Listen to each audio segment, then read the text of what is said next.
Hello, one and all. Under the auspices of better late than never, this is Ranting Racing. I am your host, Jon Phipps, and I am joined, as always, by my esteemed co-host, Landon Rock. Hello, sir. And so we are here, like I say, under the auspices of better late than never. Landon had some issues come up Monday night, and we hope that all of them have resolved themselves and all is well. And so we're doing this on Wednesday night. And by the way, for those of you watching out there, I know we've had some issues recently, just in the last little bit, with StreamYard streams being compressed, like the video getting squished in a way. So if anyone is here and is watching, please say in the comments if the video feed is squished, either on Facebook or on YouTube. Please let us know how the stream looks and if the audio is all right. So we have, by the way, we do have a guest joining, or hopefully will be joining us, though his microphone is turned off. Well, I take that back. His microphone is now unmuted, though his camera's not turned on. And I don't know if he is going to, or if he even can at this point. So please welcome to the stage our friend Trumpet. Hello, sir. Hello. Lovely to see you here. It's a first-time guest on the show. So onwards and upwards, shall we? So as I've referenced, it was Gearhead Christmas this Sunday. We had Formula One at Monaco. We had IndyCar running the Indianapolis 500, and we had NASCAR in Charlotte to run the Coke 600. Each of the three races were its own unique and interesting beast. Mm-hmm. A lot of people saying that this could be the last ever Monaco Grand Prix for Formula One due to a whole smorgasbord of reasons. We had Indy 500. We had the Indy 500. Marcus Ericsson gets the win. Comes just the second Swede to ever win the Indy 500. Kenny Breck was the first. And in the Coke 600, oh God, we had ourselves a very interesting, shall we say, stretch of it. So, and we had also Xfinity, the Xfinity Series and the trucks at Charlotte for the 600. And ARCA. And ARCA. We don't talk about that, though. Yeah, we won't talk about ARCA, the Brandon Jones fucking charity race. So I guess I tell you what we'll do. We'll kind of combine Monaco and Indianapolis all into one. So about the F1 race at Monte Carlo, Indy doing the Indy 500. What were y'all's takeaways from those two races? I can do the Monaco takeaways. I did not watch. Yeah, I didn't watch Monaco, so you go ahead, Trumpet. Yeah, I'll do takeaway from Monaco. The race was a lot more interesting than I thought it was going to be. I thought it was going to be your typical. Well, there was rain forecasted for the race, and we ended up getting it. But I thought it was just going to be typical Monaco. You can't pass. You can only pass like during pit cycles and stuff like that. But it was actually really interesting with the changing weather here and the different strategies that came up. One thing that I think everyone learned this weekend is that if Ferrari and Charles Leclerc want to challenge for the championship, they cannot have weekends like that ever again, where they blitz qualifying, they're super fast in the race, and they just throw the entire thing away on pit road. That's happened before. That isn't the first. Leclerc sounds like the F1 version of Ryan Blaney. Yeah. No offense, Landon. No offense. Yeah, it really does. He's got rapid pace all throughout the weekend, and then something happens with his crew that throws his chances at a win away. But yeah, Ferrari has a history of doing that, and the history reared its ugly head on Sunday. And if they want to keep challenging Red Bull and Max Verstappen, hell, even potentially Sergio Perez with the run he's on right now, they can't keep doing stuff like that. That's one big takeaway from Monaco. And for another piece of Formula One news that kind of broke. I don't know if it's concrete confirmed or not, but the talks are swirling that Daniel Ricciardo might get the boot. Anything about that? Yeah, I don't know if that's concrete either, but it seems pretty likely with how poor compared to Lando, how poor his performance has been this season.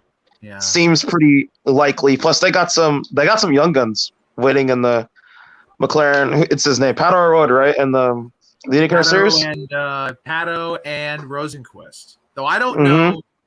I don't know. Has there been any talk about Rosenquist or Pato going to Formula One? I think more of the talk has been through Pato going through Formula One because I don't think Rosenquist has gotten those kind of talks. Well, yeah. That leaves me to wonder, though, if Ricciardo did get the boot from F1, would he come to IndyCar? I would be all over that. Yeah, I would be for that too, but I don't know. I don't know if you saw it, but Max Verstappen was asked about racing on the Indy 500 at some point, and he said that it would be way too dangerous for him. So I don't think Daniel Ricciardo feels the same way. I don't know if he feels the same way, but yeah. To be fair, though, Ricciardo has said in the past he would love to try NASCAR given the chance. So we'll see. Hey, hell, he could land in the third Trackhouse car for all we know. Yeah. I mean, we've already got Kimi the fuck Raikkonen coming in there. Yeah.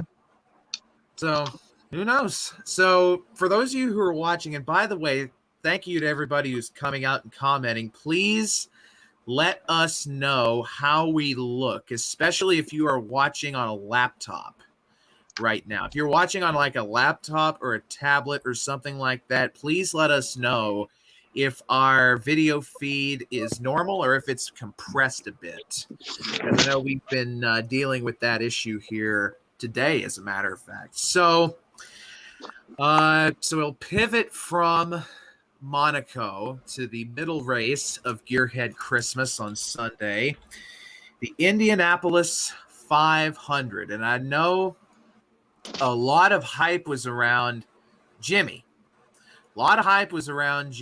And he was running quick, doing good, and I don't think he got very far. I think he got maybe, 50 laps in before he pushed up off of turn 2, whacked the wall, ended his race. And, No, it was all the way at the end.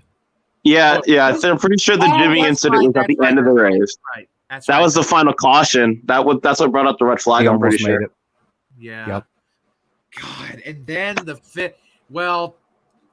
finish. Okay, so we've got people watching on their iPads and stuff saying it looks good. Okay, so we had that. We had I think it was Pirate that said we were due for a crazy 82, 92, or 06 style finish, and we just about had that. Pato, God bless him, shot his wad a lap too early.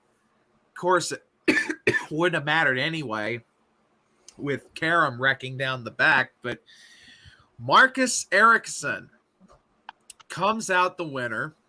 Second driver from Sweden to win the Great American Spectacle since Kenny Breck did it in, I believe, 2001.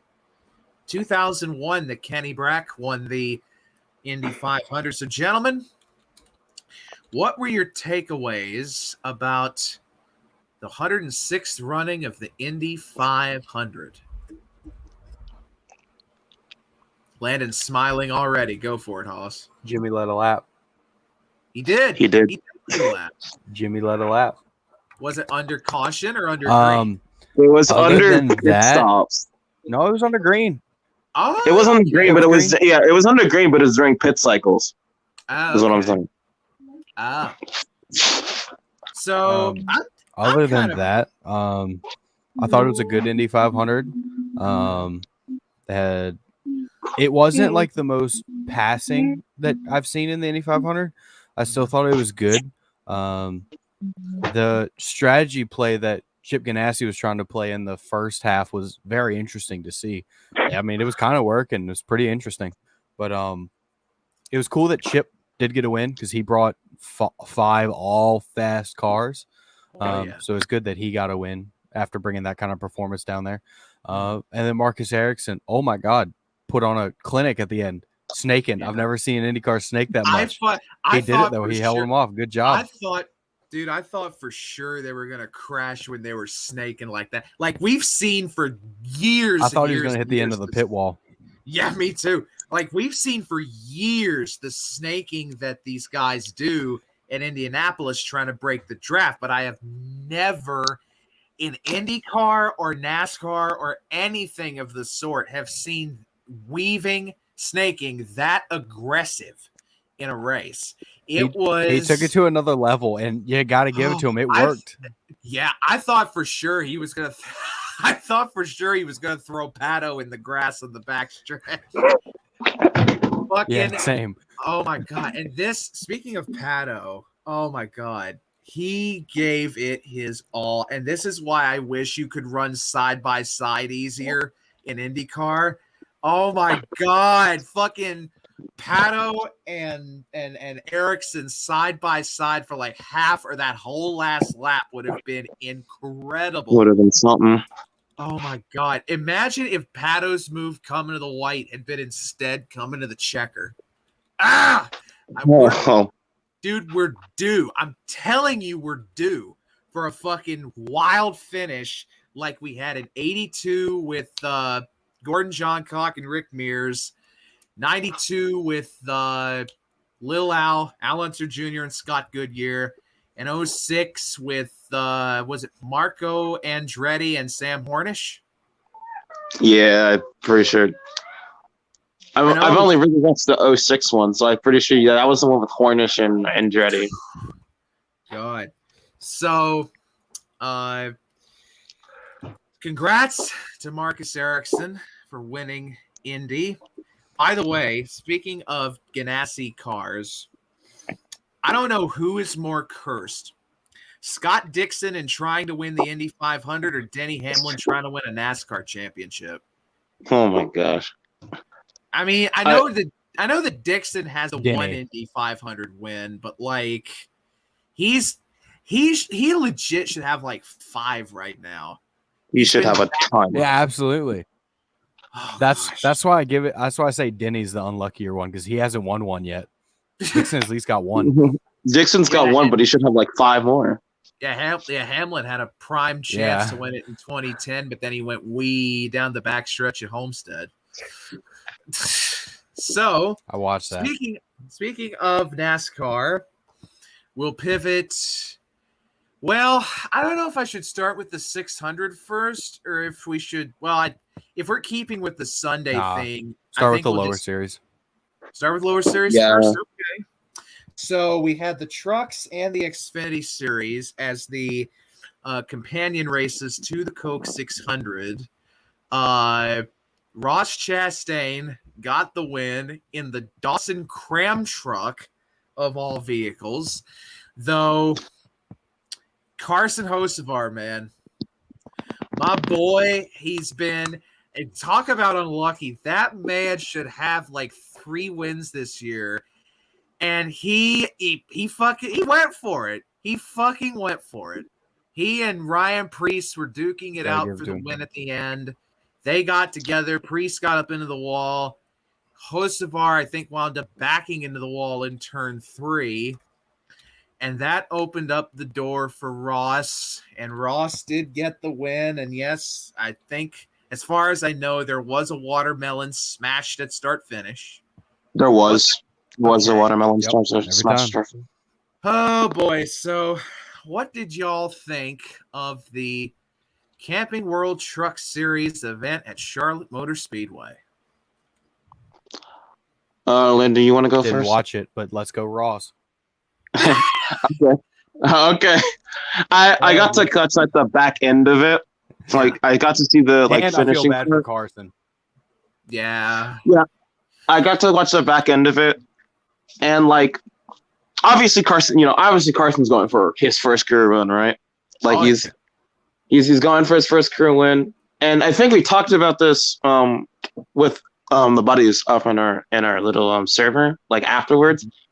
Carson has this thing, like he does this thing where he's like, oh, I'm really close to a win, but like I have to like go like restart or do something, and he overdrives it, right?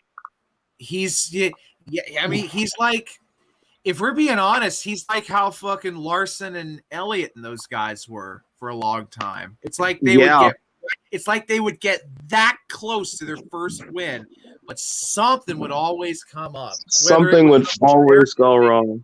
Yeah, whether it was something of their doing or not. Reddick's in that for sure right now.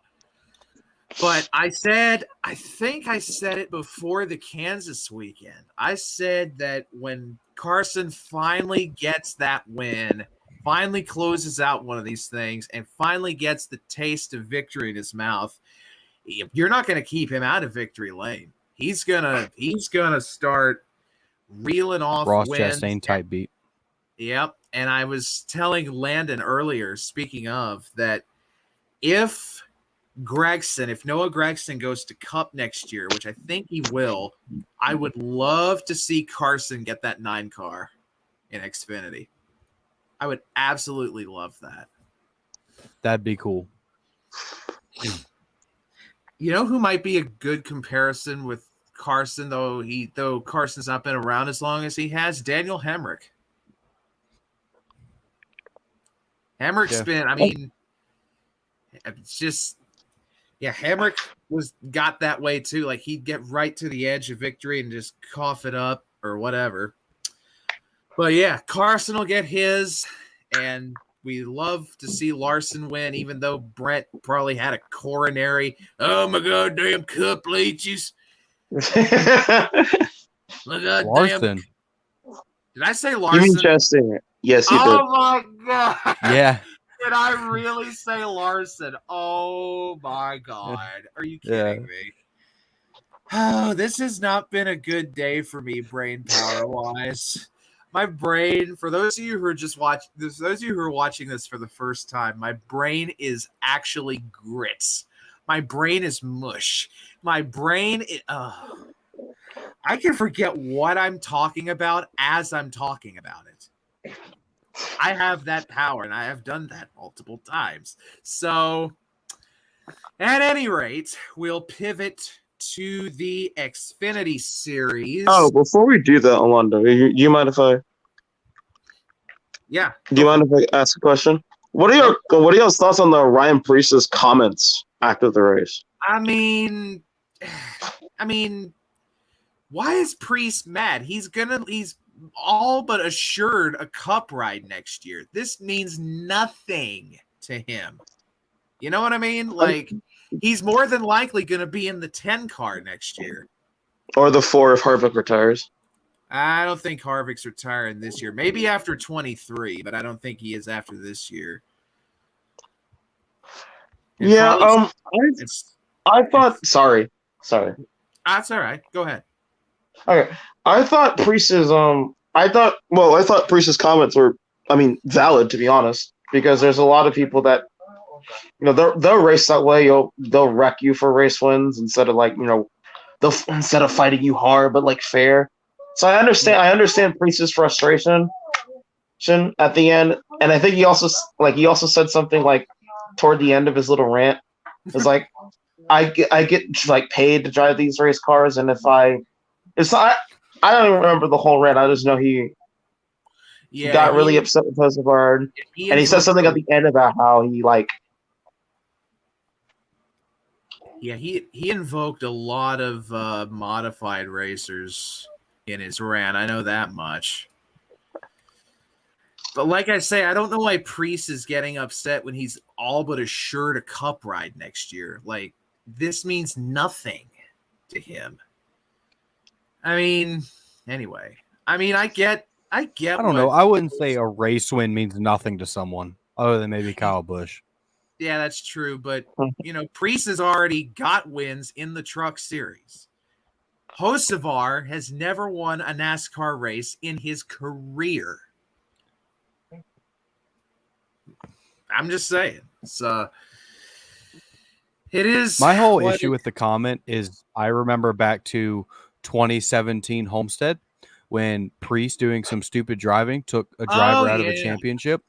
And so I just think it's a little ironic. But at the same time, we have seen constantly that the Truck Series has young talent that just doesn't have quite the same respect as the other series. They will just tear shit up.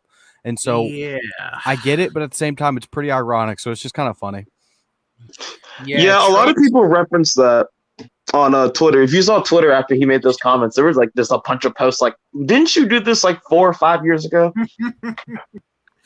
Yeah, oh God, I hate Twitter, but that's also why I love Twitter at the same time.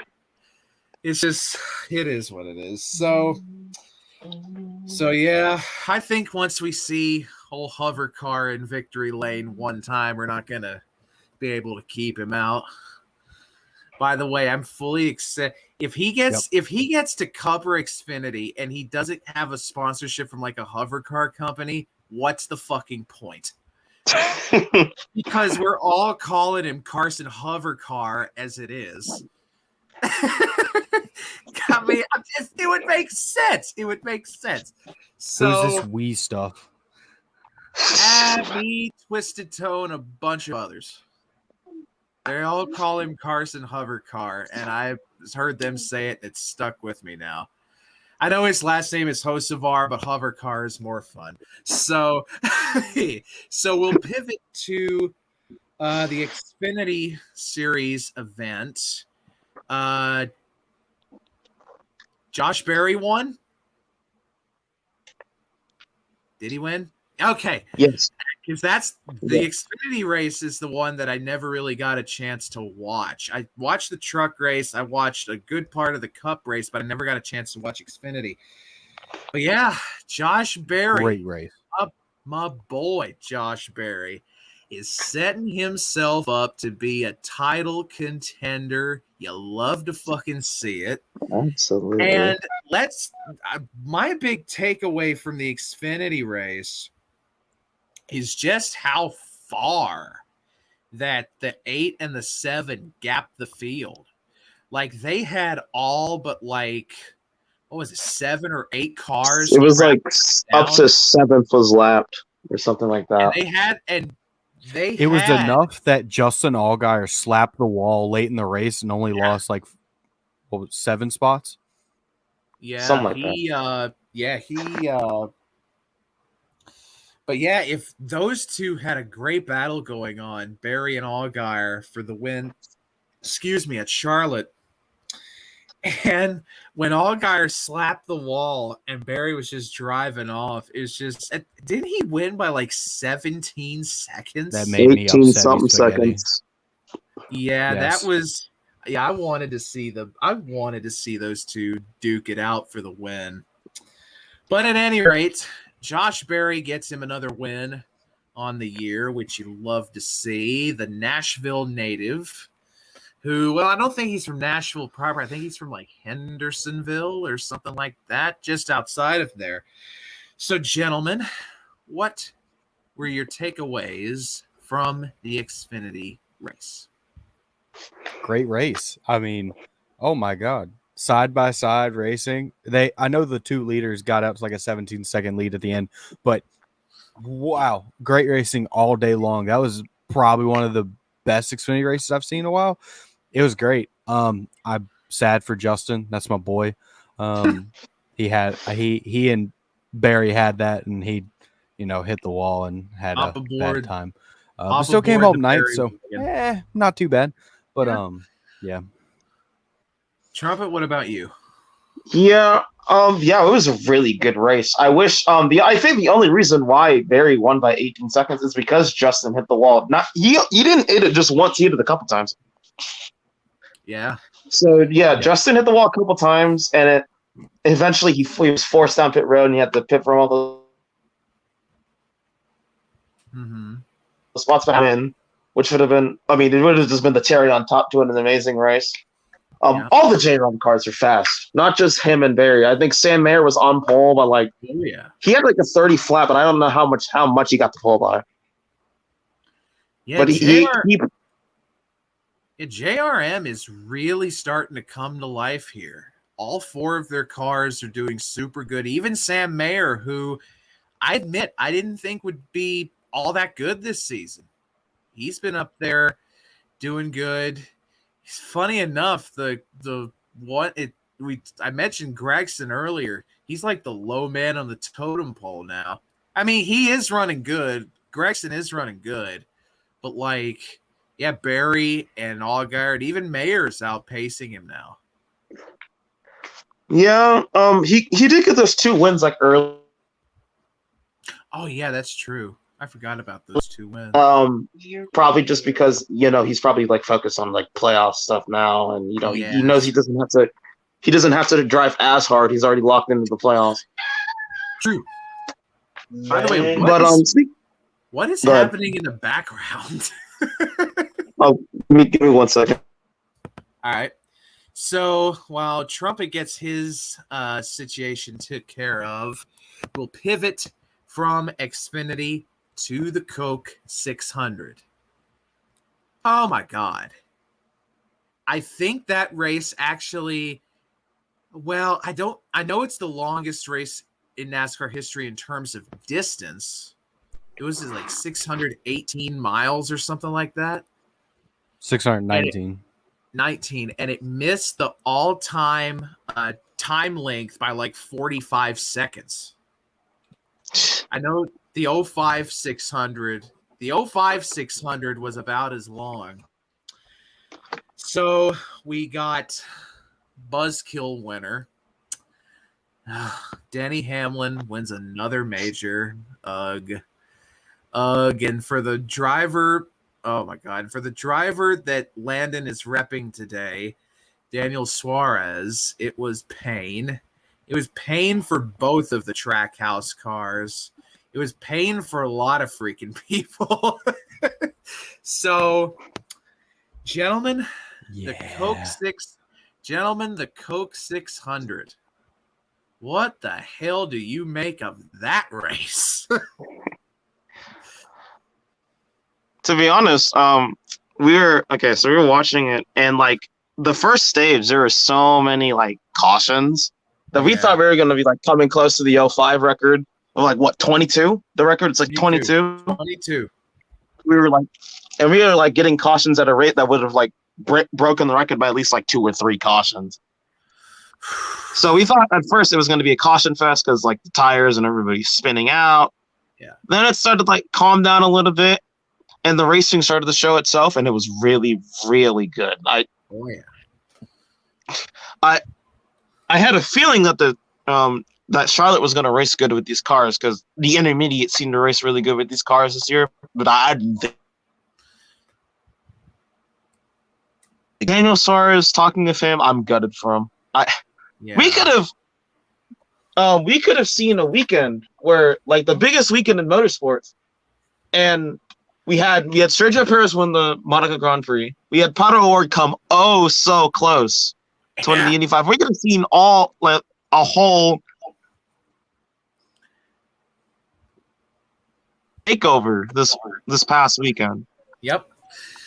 And I did not expect, speaking of the cautions in the 600, I did not expect the first Gen 7 rollover to be at fucking Charlotte, of all places, but it was.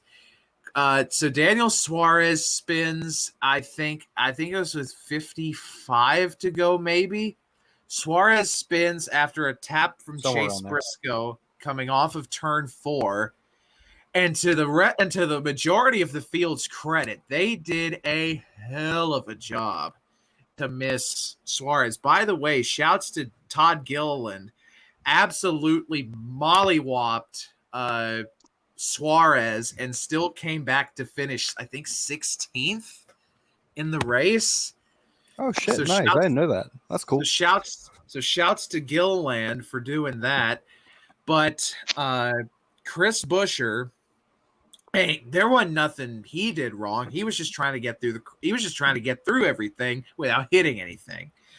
But he locks up the tires, slides into Suarez, and it looks like an innocent enough wreck, but Buescher spins back around, and the entire right front suspension assembly, tire, wheel, springs, everything goes underneath the car, pole vaults the 17 upside down.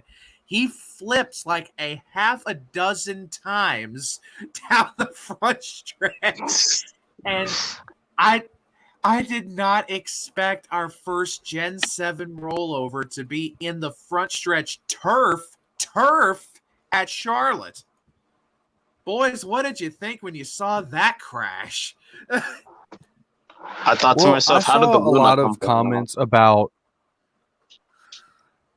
I saw a lot of comments about the. They were like, "Oh, I thought turf was better," and I was like, "That wasn't the turf's fault. The tire got underneath the car. No, it's not. The tire got underneath the car and popped it up. It had nothing to do with the turf. It got underneath the car and popped it up. So yeah, I'm pretty sure it would have been worse with grass. Actually, yeah, that's what I was saying too. Like, probably would have been worse with grass. It would have dug in worse. If that had been with dirt, he would have landed on top of Suarez. He'd have had a lot more momentum. He'd have been rolling a lot farther. Ooh, I dread to see what that crash looks like with grass instead of turf. But yeah, Buescher pulls the Timothy Peters with that one. And then we had a badass battle for the lead coming to the white flag. So let me set it up for you. Austin Dillon, who has experience with backing into wins in the 600, or not backing into wins, fuel mileaging your way into wins. So this one, fuel mileage this time. Austin Dillon comes blasting out of the pack like a shot on the restart. He blasts past everybody. He's even with Kyle Larson for the race lead. But they come together. There's kind of like stuck in the middle. Ross Chastain comes up on the outside. Denny Hamlin comes in on the inside. They're 4 wide coming to the white flag. 4 wide. I don't know. And then I don't know if Dillon tried to clear himself up or something, but he turns himself off of Larson's nose and sparks another big crash down the front straightaway. Man, what did y'all think about the 4 wide battle coming to the white flag at Charlotte of all places? Hold on. My internet's being weird. That's all right. Okay, I'm gonna be honest. I thought coming out of 3 and 4, I was like, "Oh, Austin Dillon's gonna win this race," like because he had positioning on the 5 and he had positioning on the rest of the field, and I thought he was just gonna drive away and go win. I thought he and Hamlin were gonna be side by side for most of that last lap. Jeez, man, it was crazy. I didn't think we'd see that, to be honest. I didn't think we'd see that at all. Yeah, 4 wide for the freaking lead at Charlotte. Landon, what'd you think about that? It was I didn't see Dylan at all until he was outside. I went, whoa, where'd he come from? And then I saw 4 wide, and I was like, I don't know about that. And yeah, it didn't turn out too well. If he Dylan just got clipped, just squeezing off that turn 4. It's hard to keep room there. I think Denny still probably would have had it because I think he had a better run on the bottom. Yeah, but it would have been fun to see that. I'm not personally a big fan of Austin Dillon, but hell of a move. I got to give it to him. Wasn't Denny on the top lane? Or am I crazy? No, Denny was on the bottom. No, I'm bottom. pretty sure. Bottom. Suarez, Chastain was on the top. Austin sent it on the bottom and then went to the top. By the way, okay. Shouts to absolute mad lad Ross Chastain for restarting second with a wreck bucket of fuck on the last restart. His car, the front end of his car was destroyed, and he still restarted in second. Never came down pit road. He dropped so fast. Yeah, he did. He was a stone in a stream. He went straight backwards. But yeah, Denny Hamlin, who, let's be honest, none of us here really likes, but Hamlin backs his way into another crown jewel win. And excuse me, we had an unusually smashy Coke 600. 3 big wrecks. 3 big wrecks, 18 cautions. Overall, a fucking barrel roll on top of all of that. Oh, my God. I think we had multiple big ones, too. Yes. Like, there's 2, 7, 8 car pileups. Yeah. In the whole race. Landon shaking his head because he knows his man was one of the ones that started. Yeah. Damn it, Blaney. Knee and trumpet. Yeah. All y'all know is pain. Chris, I'm a Bowman fan. When that wreck happened, I thought Tyler had just checked us up all the way to Narnia and sent us out of the race. But then we got the report that Narnia. Something broke.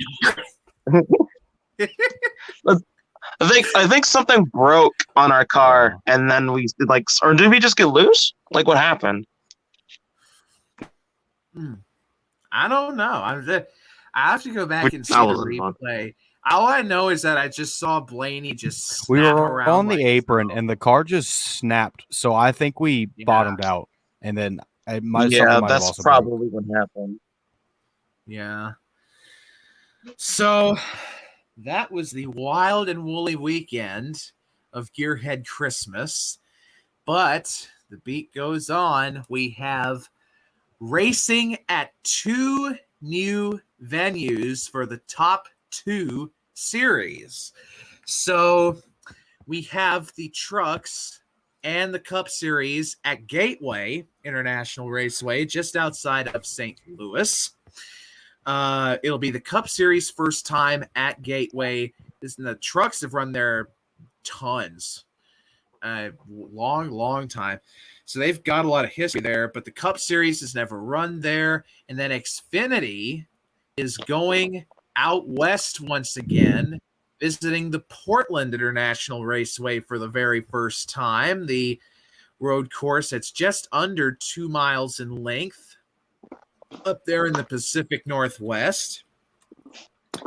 So we'll make our predictions here, and also we'll give some predictions about how we think the races might go. Plus, we'll hit on a few other news and notes, and then we'll wrap it up here. So we'll start with the Truck Series at Gateway. And by the way, this is the perk of doing this on a Wednesday. You don't have to scramble around to see when the entry lists are out. All of the entry lists are out now. And speaking of, I'm going to go to Racing Reference right now as we're doing this live.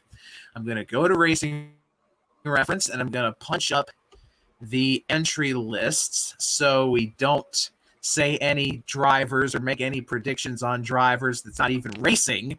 And I know we've done that a time or two in the past. So so let me get to there. By the way, while I'm doing that, do y'all have any further comments or questions or anything regarding the weekend of racing? The one that's coming up, or the one that's Not everybody. The ones that have transpired.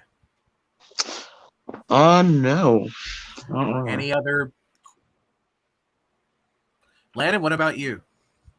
Nothing. So Nah. let me get the entry list teed up here. Let me get the entry list teed up, and I finally got it here. 20 years of trying, 20 years of frustration.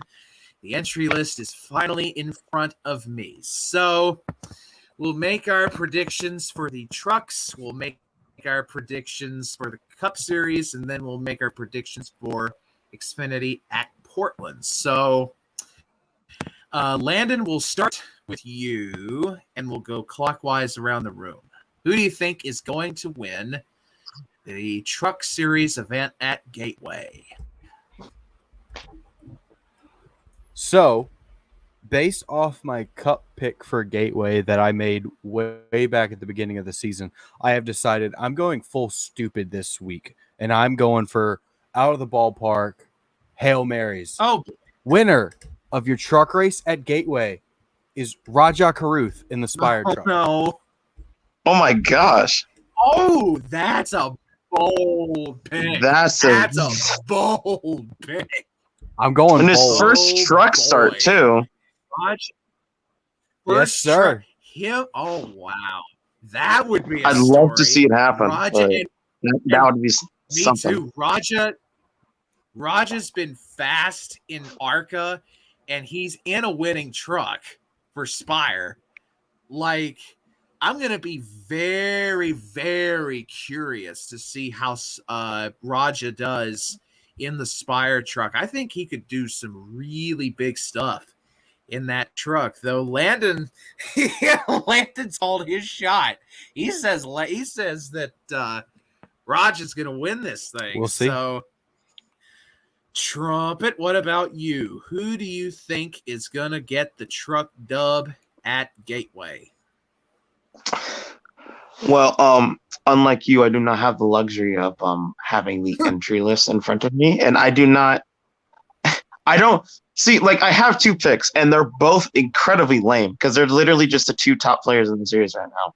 But well, if I have to pick between the two,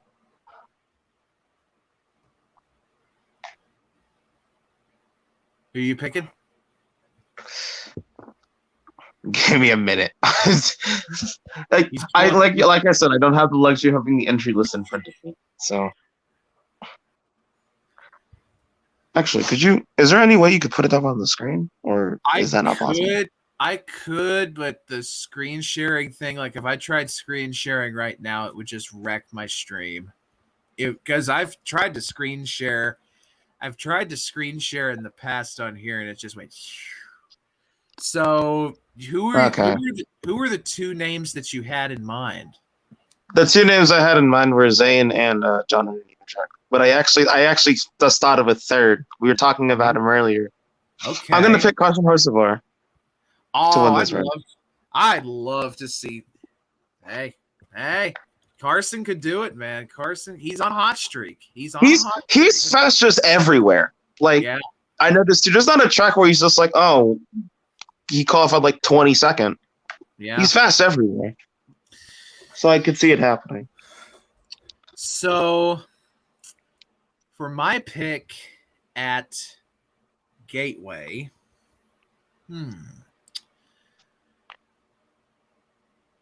I'm looking over the entry list right now, and I'm not gonna go. I'm not gonna go the totally bold route that Landon went, picking Raja Caruth in his first ever truck start. I ain't gonna do that, but I think.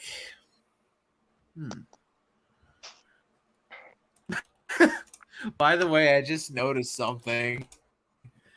I just noticed that Brennan Poole is entered in both the 46 and 47 trucks. Oh boy, I noticed that he's entered in he's gonna have an RC controller controlling the 47 truck while he does the 46 truck. He's gonna be the first person to clone himself. There's gonna be two Brennan Pools on the starting grid for the race in Gateway. Oh, I don't know why I find that so. I don't know why that's so funny to me, but it is. So, I believe that your winner of the truck race at Gateway is gonna be Corey Heim. That look that Landon gave me. I could see it. Landon looked at me. He gave me that look. He's just like, "What the fuck did you just say?" Oh gosh, I don't have any room to say that. I said Raja Caruth. Yeah, could have been worse though. You could have said you could have said like Chris Wright or some head ass shit like that. So Could have said Tim pulled him in the win. Oh God, we're not at Talladega. He can't win. Tate. There. Yeah. Tate Vogel. I love that. Someone watches their twisted toe.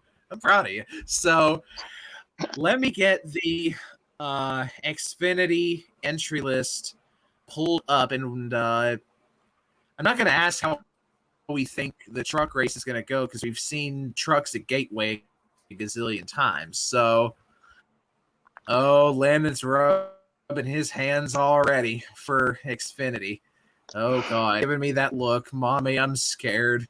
So let's see here. So let me get the let me get the entry list for Portland pulled up here. By the way, this, like I said at the top, this is going to be the first time that Xfinity has gone to Portland, and the first time that one of the big 3 series has gone to Portland in 22 years. The last time that Portland saw one of the big 3 series, it was the Truck Series that went there in the year 2000. And if those races back then were any indication of the ones we'll see now, it should be a pretty good go of it. Should be a pretty interesting little go of it when we go to Portland. And by the way, we are on a road course. And I was going to say, there is rain in the forecast for the Xfinity race. Part one's going to be a nightmare. So, I don't know. My big issue, I think, would be cars sliding off because Portland's a fast little track. It's a very fast little track. If IndyCar with those kind of brakes it's and 2 miles the caliber of the IndyCar drivers can't stop in turn 1, some Xfinity cars in the rain definitely ain't stopping. Yeah. They definitely ain't gonna stop.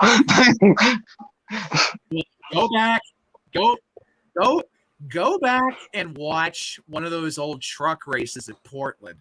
Them going into the festival. I did. I watched one the other day. It's pretty good. Square to the right. I have to.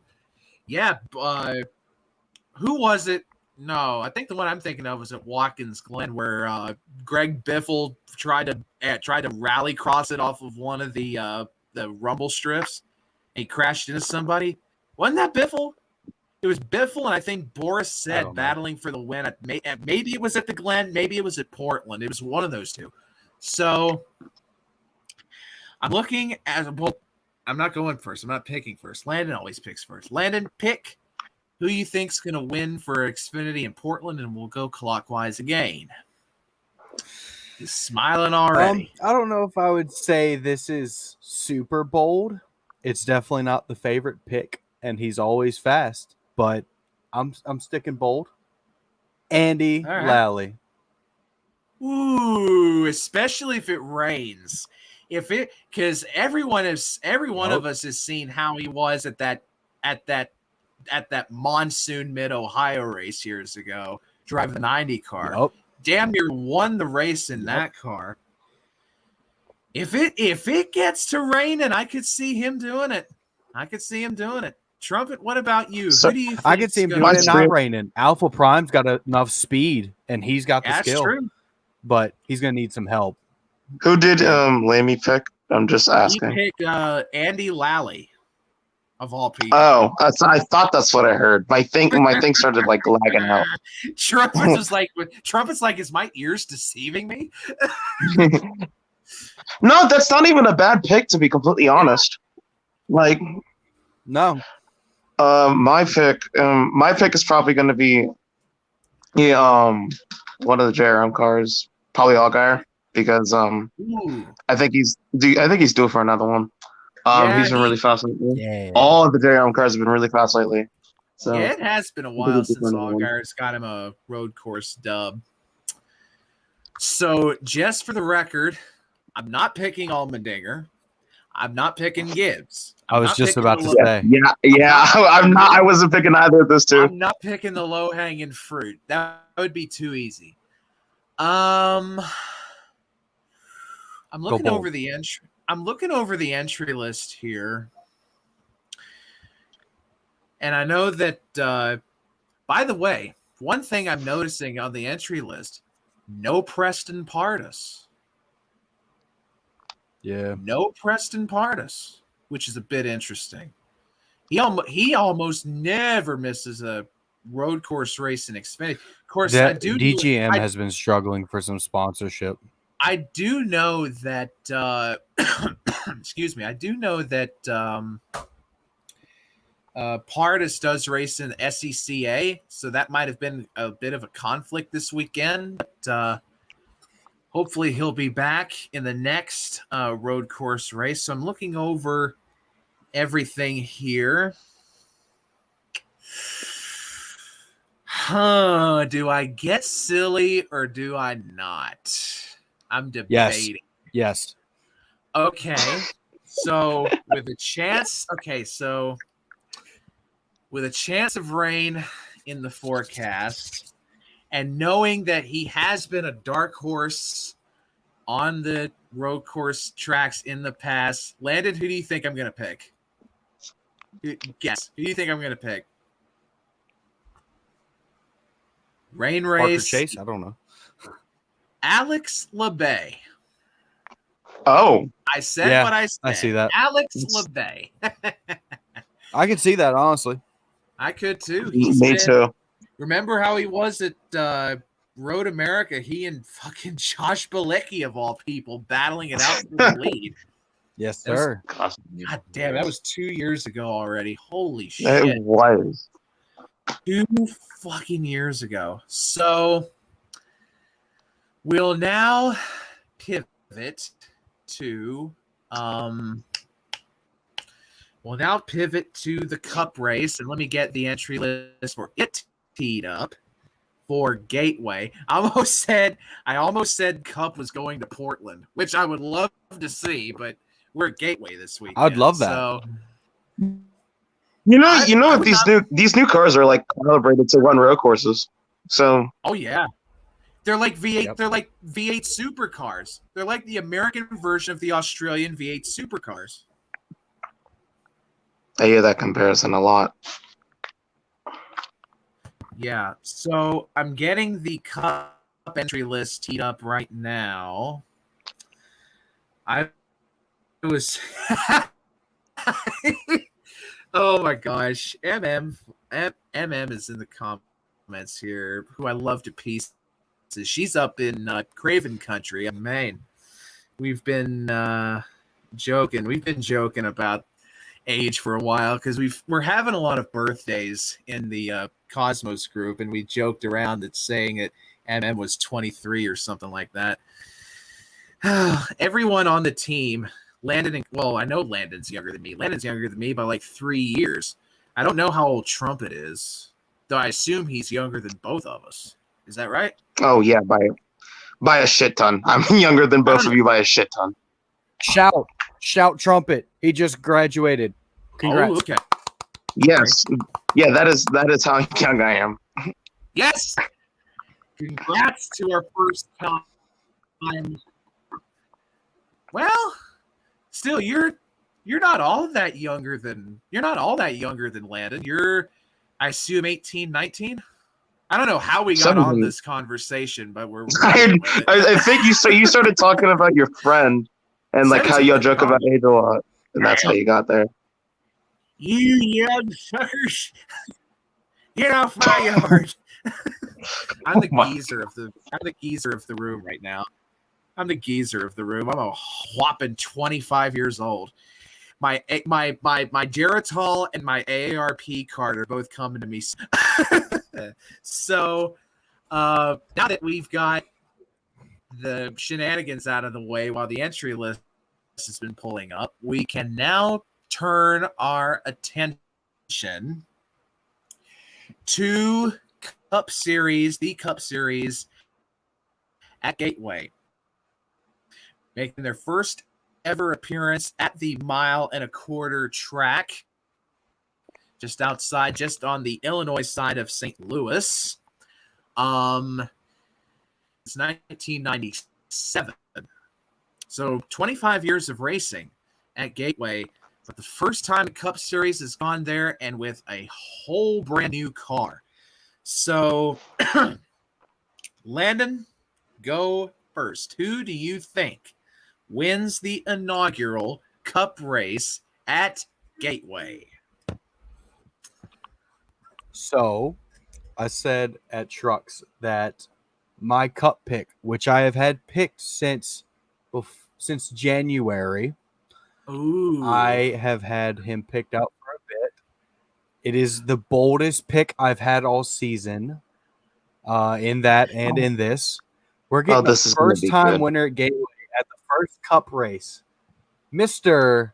Todd Gilliland. Okay. You know what? Right here, that's not actually that bad. All right. I mean, see? I don't hate Todd Gilliland, but here's what I'm going to say. If Todd Gilliland actually pulls it off and wins at Nashville, what could we do? We're going to a strip club. If Todd Gilliland wins at Nashville, we're going to a strip club. Nashville? Yes, that's how confident I am that Todd Gilliland's not winning. Now watch there be a rain out. Like if he wins, okay, bet. All right. Go for it. I cannot legally agree. This is gonna by the way, this is gonna be a great out of context screenshot right here. So it's on the record. If his pick wins at Nashville, we're going to a strip club. That's how confident I am that this ain't happening. Also, you said Nashville about 3 times. Yeah, because we're going to. Oh. Right. Oh.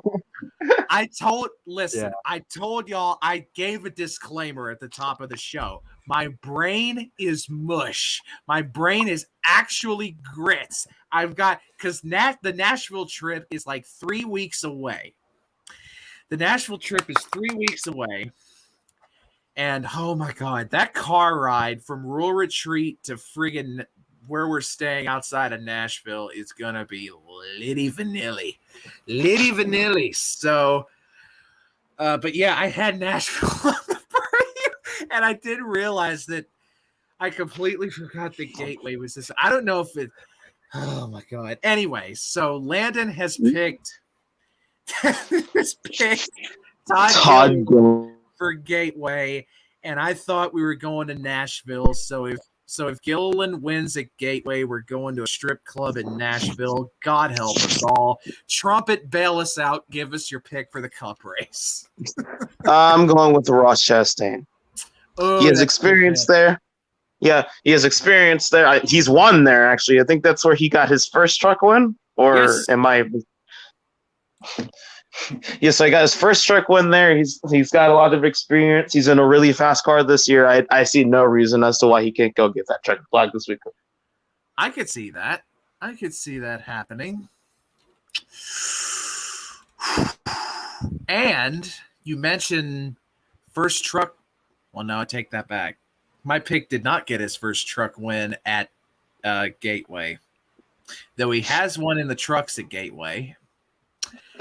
He has one in the trucks at Gateway, and his team has shown great speed. And I think this week they find a little luck. My pick for the first winner of the first Cup race at Gateway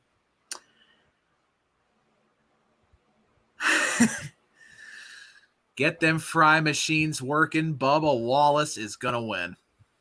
I had a feeling as soon as you started talking about like their team had great speed, I felt like he's going to say Bubba Wallace. They needed luck. Get them fry machines ready. Bubba Wallace is going to win at Gateway. So I know we're over time by a bit.